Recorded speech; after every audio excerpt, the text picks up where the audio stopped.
అందరూ కూడా వచ్చి ప్రధాన ప్రతిపక్షమైన భారత రాష్ట్ర సమితి మాకు అండగా నిలబడాలి.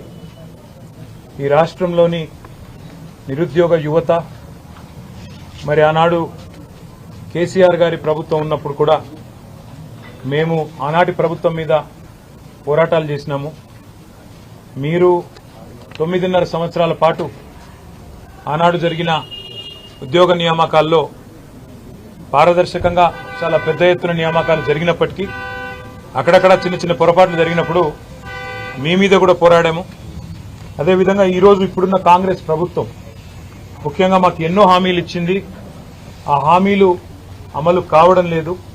కాబట్టి మీరు ప్రధాన ప్రతిపక్షంగా ప్రజల తరపున మా తరపున గొంతు విప్పండి, పోరాడండి అంటూ వారు అందరూ కూడా కలిసి వచ్చి వారి సమస్యలన్నీ కూడా వివరించి చెప్పడం జరిగింది.